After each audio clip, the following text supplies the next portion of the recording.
Morning ఈజీగా అయిపోయే recipe ఆలు రెసిపీ అండి. ఆలు మసాలా కర్రీ చాలా చాలా బాగుంటుంది. అలాగే ఈజీ అండ్ టేస్టీ రెసిపీ కూడా. మనకి టైం సేవ్ అవుతుంది కుక్ చేయడానికి. అండ్ దెన్ నెక్స్ట్ వాళ్ళు బాగా ఇష్టంగా తింటారు పిల్లలు. సో ఈ ఆలు రెసిపీ ఎలా చేయాలో చూసేద్దాం రండి. హలో మగవాళ్ళు, హాయ్ మహారాజాస్, ఎలా ఉన్నారు అందరూ? వెల్కమ్ బ్యాక్ టు మగవా వ్లాగ్స్. ముందుగా బాండి పెట్టి దాంట్లో 2 టేబుల్ స్పూన్స్ ఆయిల్ వేసుకుని సన్నగా తరిగి పెట్టుకున్న 2 ఉల్లిపాయలు, అలాగే 4 పచ్చిమిర్చి చీలికలు, అలాగే 5-6 కరివేపాకు రెమ్మలు కూడా ఇందులో వేసేసి బాగా వేయించుకోవాలండి.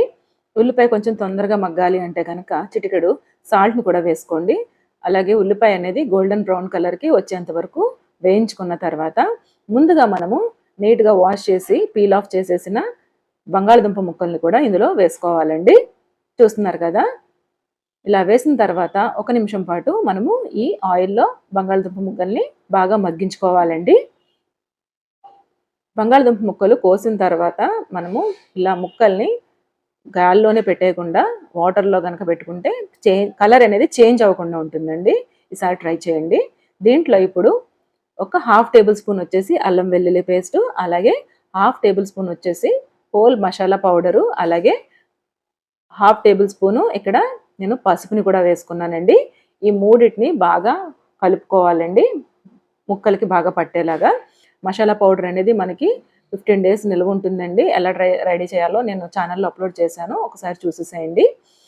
తర్వాత ఇందులో మనము 1 టేబుల్ స్పూన్ వచ్చేసి కారాన్ని, అలాగే రుచికి సరిపడా సాల్ట్ని కూడా ఇందులో వేసేసుకుని మరొకసారి వీటిని ఈవెన్గా కలుపుకోవాలండి.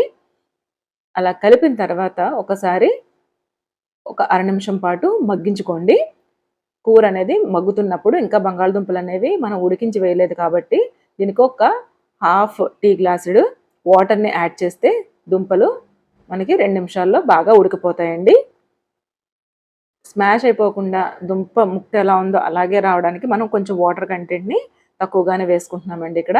ఇలా వేసిన తర్వాత సిమ్లో పెట్టేసి మూత పెట్టి 2 నిమిషాల తర్వాత మనం చూస్తే కనుక కర్రీ అనేది గ్రేవీతో పాటుగా ఇలాగా దుంపలు ఈవెన్గా మనకి సెపరేట్ అయిపోయినట్టు కనిపిస్తూ ఉంటాయండి. గ్రేవీ పార్ట్ తక్కువగా ఉంటుంది. ఇప్పుడు కొంచెం మరింత టేస్టీగా అలాగే గ్రేవీ పెంచుకోవడం కోసం ఇక్కడ నేను 3 టేబుల్ స్పూన్స్ వచ్చేసి జీడిపప్పు పౌడర్ని వేస్తున్నానండి. ఇది ఎలాగ స్టోర్ చేసుకోవాలి, ఎలా ప్రిపేర్ చేసుకోవాలి అనేది ఆల్రెడీ ఛానల్లో అప్లోడ్ చేశాను, ఒకసారి చెక్ చేయండి.